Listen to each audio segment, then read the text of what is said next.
வணக்கம். இசை உலகில் தமிழுக்கும் தமிழருக்கும் மட்டுமல்லாது தமிழ்நாட்டுக்கே தனிப்பெருமையை தேடி தந்தவர் இசைஞானி அவர்கள். இமாலய சாதனையும் எளிமையும் ஒருங்கமைந்த மாமனிதரும் ஆவார்.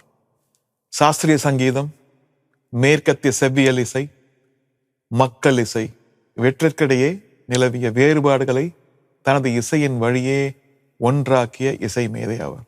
குறிப்பாக திரை இசையை கடந்து முழுமையான மேற்கத்திய செவ்வியல் இசையில் அவர் நிகழ்த்தியிருக்கும் சிம்பனி என்ற சாதனை ஒவ்வொரு இசை கலைஞருக்கும் இசைத்துறையில் புதுமை செய்ய ஊக்கமளிக்கக்கூடிய சாதனையாக இருக்கிறது.